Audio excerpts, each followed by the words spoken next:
Ladies and gentlemen, this could be the last game of this best of 5. We're here on Lerelac Crest and spawning in a top left position, currently 2-1 up and on match point to qualify for the WCS Circuit Winter Championship. It's Happy. His opponent spawning in the bottom left as the blue Terran player representing Millennium. Tragically losing that drop, trying to be aggressive in game number 3 and dying to the counterattack. What's he going to respond with here on Lerelac Crest? It's Dayshi.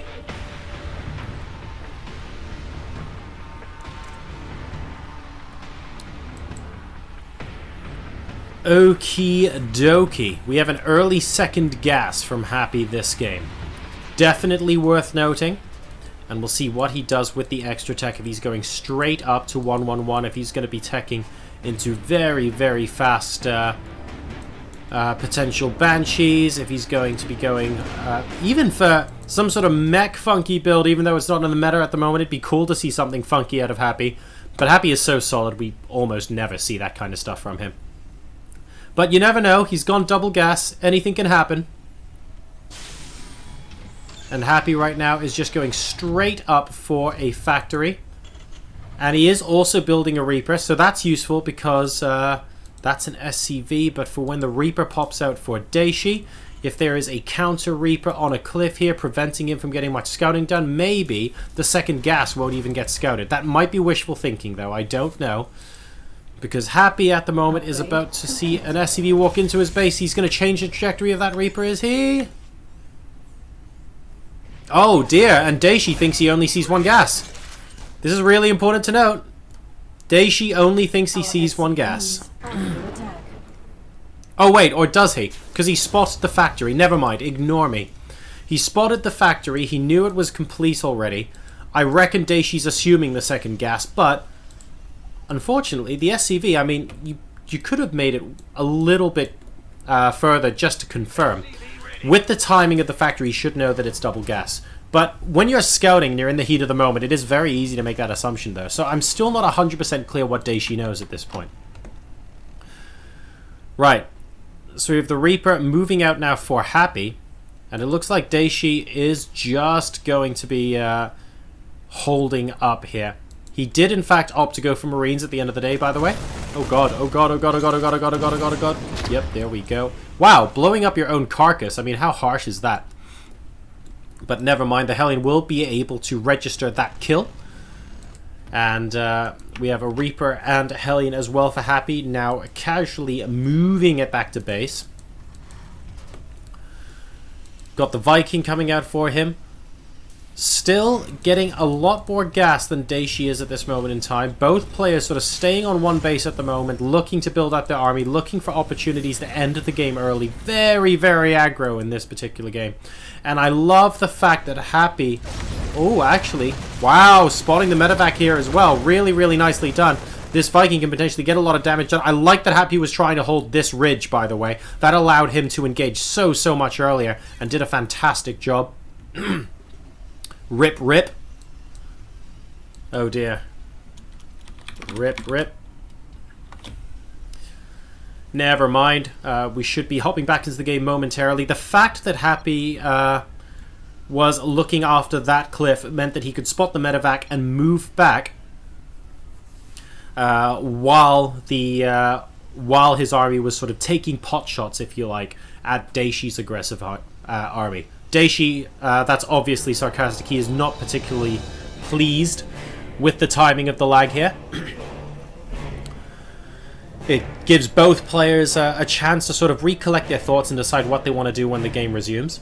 And unfortunately, that often helps the defender, because Happy has less time to react, so when you have plenty of time to think about exactly what you're going to do, it means the attacker loses the element of surprise, and everything gets just a little bit less stable. Now, though, if that Viking can actually pick off that medevac reasonably early on, that's going to be very useful from a vision point of view. Happy at the moment doing a good job of defending. Now landing the Viking to try and help with a potential ground swell. I'm not 100% sure I agree with that. But then again, this Viking was going to counter it, so why not? He's still holding the top of the ramp. He's got a couple of SCVs alongside here, and he has a Raven. A Raven could end up being very, very useful indeed. He gets the first shot off against the enemy Viking as well. So Happy at the moment defending like an absolute champ. He's got the siege tank on the high ground now as well, and that's basically going to mean he should be able to take this apart. Dayshi now falling back. He's going to have to engage. Just a couple of Marines left.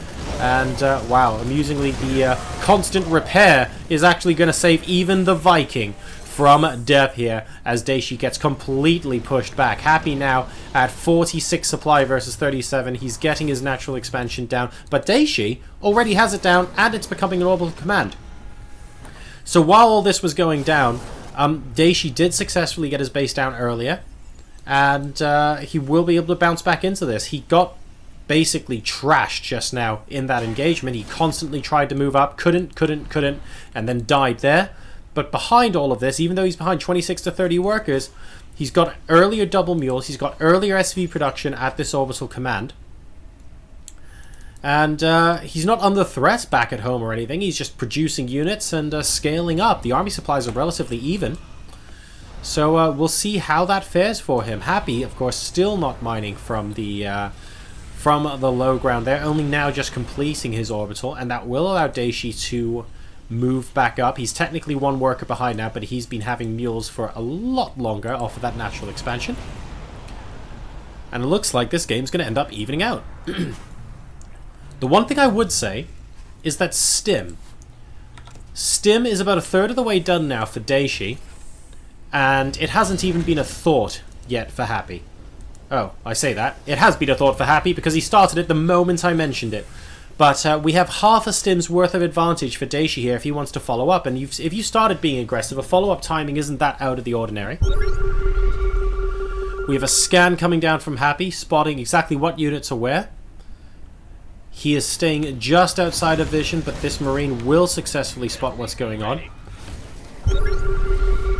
A scan also. Now, this scan's important because he spots no medevac, so he knows that these units are not about to lift up and sort of trash him inside his main base.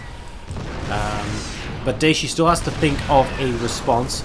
It looks like a tank in unsieged mode is going to try and pick off all of these. He successfully kills off both tanks, actually. But these auto turrets from the Raven are so powerful. The army's moving back. Dayshi still has units up above that he needs to try and get onto the low ground. He should be able to repel this with no more tanks from Happy, and will successfully do so. Dayshi takes the supply lead. He's at 40 to 36, and I loved the scan that spotted no medevacs. He kept the tank unsieged and moved it in with the Marines into those two siege tanks, and Dayshi breaks the attack from Happy there and moves back into the lead supply-wise in game number 4. Dayshi, of course, has to win this game and then win game 5 as well to go on through. He's decided the best way to do that here is to sneak in a base in the top right-hand corner. Very sneaky, and there's absolutely no way Happy is gonna... If Happy scouts this in the next minute, I'm gonna be like, this is so sick! Crazy star sense, but I don't think it's gonna happen. Dayshi even taking 2 Marines to spot at the watchtower. Oh no, he's actually just moving them up to the... Okay, good. He's actually just taking the watchtower with them, except by taking the watchtower, he's conspicuously not, but he will get there eventually, I promise. Right, we have a follow-up attack coming from Happy, and this time we have got medevacs in tow. He's scanning in, moving into the main base this time. These 2 siege tanks are in very dangerous position. What is Dayshi going to do? Where are the medevacs? Where are the medevacs? There are no medevacs, and that could end up being a huge problem. Siege tanks here on the low ground. We're going to end up with a siege versus siege battle, but unfortunately the production structures are being camped out. We need to repair that barracks. We need to repair that barracks. It's 40 hit points. SCVs being sacrificed to the gods here on the left-hand side. This barracks, I think, is going to burn down. There are still 2 siege tanks inside the main base of Dayshi. Happy, at the moment, is looking like he might be able to take this game. 86 versus 60 supply. The 1 siege tank here is continuing to hold ground. All of the barracks will go down soon. Just 1 left after this one falls. And, oh, I don't really know what Dayshi can do to come back from this. He needs to potentially counterattack. How is he going to do that? These tanks are absolutely destroying it right now. Oh, if he gets this medevac, that'll be useful, but does it matter? 60 supply versus 86. Most of the production structure's gone. Technically, there are 3 command centers because of this orbital command in at the top right. But I feel like Dayshi needs to think about counterattacking, because he, right now, can only dream of producing more units in his army. He's lost 2 barracks. I think he hasn't lost a starport, at least, but just this massive hole in his main base right now. Happy once again with the strategic thinking, waiting for opportunities to really turn the screw in on his opponent. He's going to go to the other side of this orbital command as well. He is absolutely going to town. He's not even sieging up his tanks. He wants to move forward. He wants to pick this apart. Now retreating with the Marines. He thinks this is about as big a position as he can get. Massive numbers of Marines going down here. Lots of picking up with the medevacs and the siege tanks. Really back and forth, but unfortunately it doesn't look like... Ooh, actually this siege tank is 1 hit away from death. He should really be targeting that, but never mind. That gets taken out from Dayshi. There are still 2 tanks inside the main base. It's 96 to 45 supply. I don't care how much this base is mining right now. This amount of damage, I feel like, is going to start snowballing. We've had some pretty impressive games so far in this series, but how is Dayshi stopping this attack? This time it's not going to be clever, but it is going to be big, because he's joining up with the medevacs and he is just moving straight ahead into the front door. Oh, that's cute. That's a siege tank, he says. He does need to be careful for that, but as soon as he gets this right-hand side position, he is now liable to taking out the last base from Dayshi with any production structures. Dayshi manages to repel it, though. This is ridiculous. 49 to 83 supply. Can Dayshi really come back from this? Really? Do we believe this is possible? Is this a... I mean, look at that. If Daishi's mining more... Okay, he's not mining more, but he is mining more! Dayshi is mining more than happy right now, but... this should not be happening. Both Dayshi and Happening absolutely digging beyond the bottom of their capability in terms of resourcefulness right now. Just being so good all game long, all series long. Are we really going to see the TVT comeback of the year happen right now? It's 3 base versus kind of 3 base. Nothing mining there. Dayshi up to 75 supply again, but he is still under half the worker count right now. Empty medevac chilling out over here. That's not going to be contributing much. Here comes another attack from Happy. 107 to 82 supply, but 44 to 21 as far as workers are concerned. If Happy throws this army away... I mean, anything can happen, you know? He's moving back inside the main base. He's really not giving up, is he? Another 4 siege tanks where the sun don't shine. He needs to pick that one up. Doesn't successfully do that so far. A lot of Marines coming in for Dayshi. If he chucks this away, here he comes. Both sides stimming in, and Dayshi, once again, is going to be able to push Happy back. This is insane. And Dayshi is now starting to get a decent income from the top right as well. He's going to start making it count. Another medevac goes down. Dayshi is nearly even in the supply count. This is actually madness. He's still only on 24 workers. He needs to get that SCV count up. But Dayshi is showing us a masterclass of resilience in this game. And this hidden base has a lot to do with it, I'm not going to lie. But Happy is still in a really good position here. And Happy's now searching. Is he searching the rest of the map going, it's not possible for you to actually do this much damage off of 2 bases? Is Happy taking a look? He is. He's sending a Marine out. He's going, no, this cannot possibly be right. What is happening here? He's not going to see anything, though, because it's in the top right.